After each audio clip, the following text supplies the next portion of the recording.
Hi there, Taurus.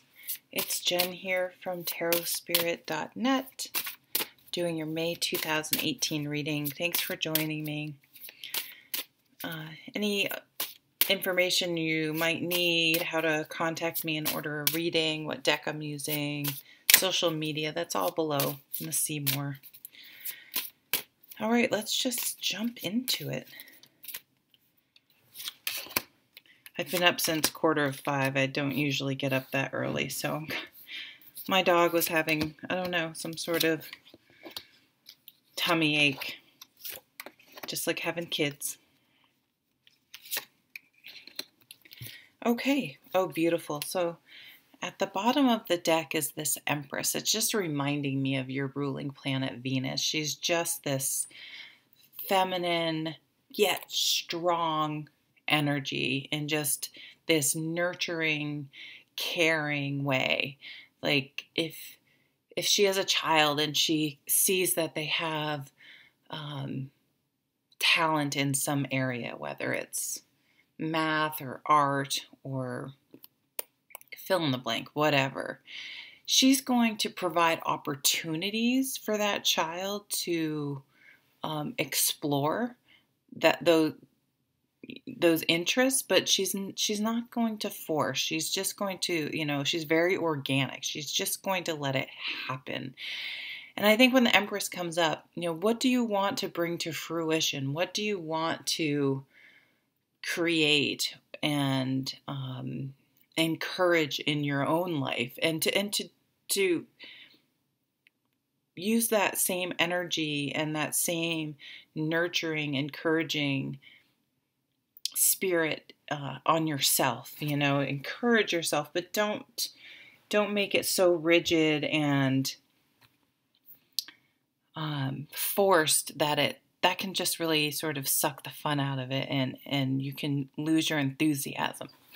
So let's see, what are you trying to give birth to or start something new, something fresh in your life in May? May's a beautiful time to do that. I mean, maybe it's gardening. There's a message about love here. So for some of you, it could be a relationship. But the Page of Cups, he brings a message that carries a new emotional beginning. So it really could be anything that elicits an emotional response, a new opportunity. It could be going back to the Empress. I really see it being something creative. And if you're lucky enough and smart enough and can figure out how to take whatever your creative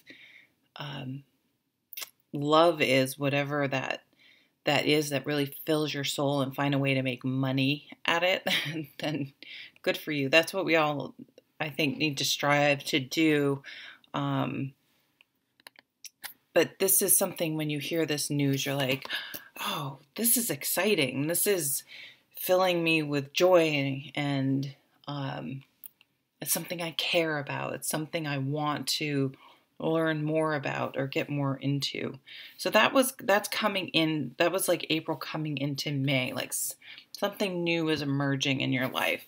So again, definitely for people wanting to get pregnant or getting pregnant, that could be a baby, or you could hear about an adoption or anything. I'm adopted, so you can have children without physically having them. Right in the middle is the Seven of Swords, Seven of Shields. Oh, I have been up early. And the Three of Spears, which is the Three of Wands. Yeah, so something that I feel like you guys have been waiting and nurturing yourself about and waiting for quite some time is starting to really happen this month, which is super exciting because it's hard to be. You guys are patient, though. You guys are grounded. Like, this is an energy you're comfortable in. But if you've been waiting, to get pregnant or hear about an adoption, I mean, that can be really just stressful and excruciatingly, difficult to sort of have this anticipation and potentially being disappointed over and over again. Maybe you've been looking for work. This could easily be a job, and you've just put out resume after resume and had interviews, and it's just like one after another. It doesn't, you don't get the job. And, I guess you just have to think. I used to not even want, I used to get so upset when I would apply for a job and I wouldn't get it. I would be just embarrassed and humiliated, and it would be really difficult for me to deal with, um, to the point where I would hold myself back. I wouldn't really apply to things because of the rejection. I took it very personally. But then I thought I sort of was able to switch my perspective. And I was like, okay, every job interview I go on is an opportunity to practice that skill. And,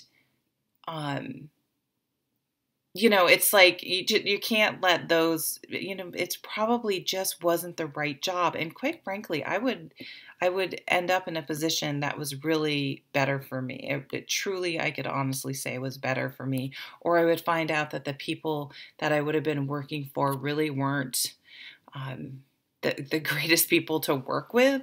So sometimes there's a reason for things, right? And the three of spears is asking you to have that type of broader perspective when you're striving for things or trying to make things happen in your life. It's to take a step back and just think, okay, things haven't always been this way. They won't always be this way. Taking a broader, higher perspective, keep things in perspective. But the Three of Spears is also about your ships coming in. So all this groundwork you have been, even if it's just been in your brain, daydreaming, brainstorming, thinking about things, like it is starting to come back to you. That hard work is going to pay off. Starting in May, you're going to see that. Five of Cups. What you want most. So when a card like the Five of Cups is in this higher, like what's your higher goal?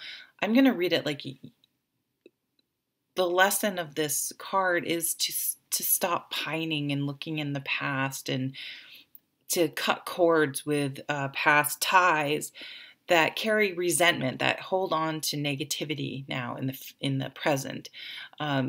So it's like you really need a fresh start. You need to move on from something. And this is traditionally a relationship card, but it can, again, apply. Obviously, not every single person that's watching this. It's a general reading. It's going to be a relationship. Although I will say romantic, family, friendships, we do tend to hold on to perceived hurts and, real hurts, I guess, obviously too. And we carry those and sort of insert them into the narrative of what's going on in the present, even if that person had nothing to do with the old relationship. So maybe a cord cutting, you can search on YouTube for cord cutting and find, it's a great exercise to work through, because often we're like, yeah, I'm over that. Yeah, I'm over that. Yeah, I'm over that. But you're really not. So to do something, to really go through an exercise where I am letting this go. I am doing this. And then if it does creep up in your head, you can be like, take a deep breath and let it go. Wait, I let that go. Maybe you need to do it again, and keep sort of training yourself to let go of that type of resentment. Keep the wisdom, keep the lesson, but let go of you don't need to carry that. It just clutters up your life and clutters up your mind in the future. So in the present and in the future. Oh, another 5. Yeah. So when the 5, there is competition, especially if this is a job thing, that you're feeling like, and that could be the negative tape, whatever you're trying to start. I know like on YouTube, there's so many tarot readers, which is awesome. Like I watch tarot readers just like you guys do. So it's great, but it is sort of daunting. Like, this is my hobby. This isn't my job, but I'm like, boy, my brain goes, I'm never going to make this into my full-time job. And then right there, I'm thinking negative, I'm putting out, this isn't going to work, So be mindful of, everyone has their own unique style and way to bring to something that you can't resonate with everyone. I mean, if you try, you sort of lose the essence of what your unique ability is. So maybe celebrate that uniqueness instead of feeling like it's something.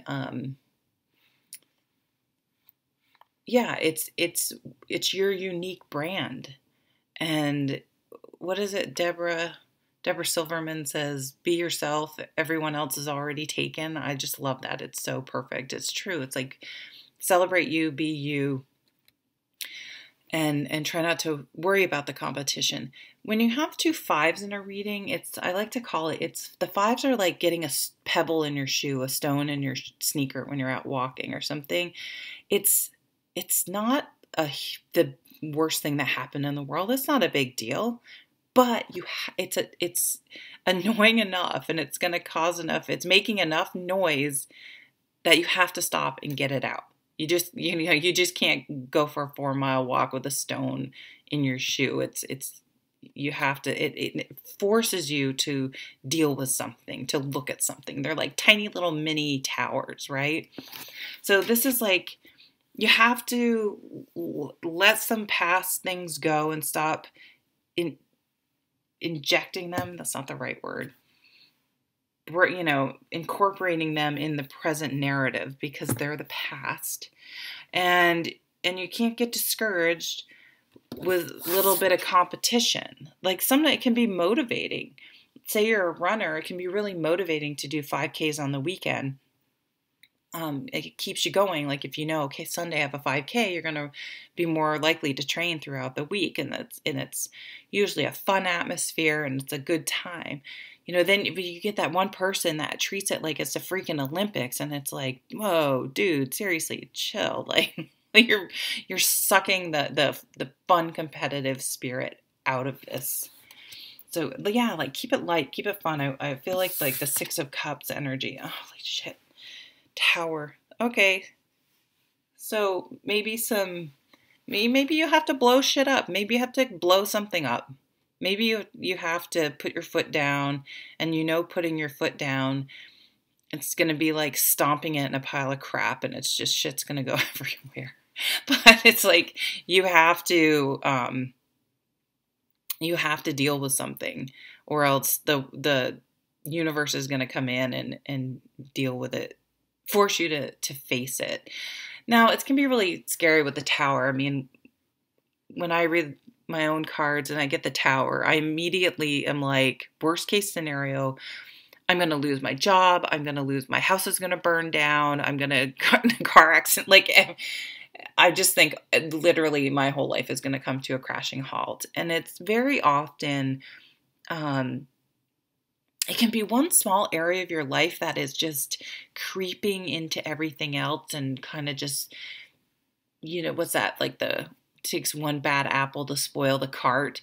It can be just a small thing, but it's just, you're letting it just infect everything and just really spoil more than it should. So that's like that resentment we're talking about letting it go. It can often be the straw that breaks the camel's back. Just the one thing from that significant other that you just have, your relationship has turned into this fighting, angry, resentful mess. Have we all been there? I have. And instead of like saying, you know what, let's be an adult, where this isn't working, it sucks, because I really do love you, but we're hurting each other, this isn't right, and we need to accept that and move on. It's like you have to wait till it just blows up or something, it just gets really nasty. Or, I know these are sort of overall cards, or maybe that's what's happened and you're still hanging on to that Tower moment, and it's time to let that stay in the past. The 2 of Wands, the 2 of Spears. This card, it asks you to make a decision about where you're going to spend your energy. Are you going to spend your energy reliving negative things, rehashing things, having the same argument with someone over and over again, basically like banging your head against the wall? That it's that saying, What's the definition of crazy? It's doing the same thing over and over again and expecting a different result. Just like, you have to take that stone out of your shoe. You can't keep walking on it and bitching that your foot hurts when you could just go and take that stone out. Boy, this is getting very testy. I'm sorry, I didn't mean that. But you only have a certain amount of energy.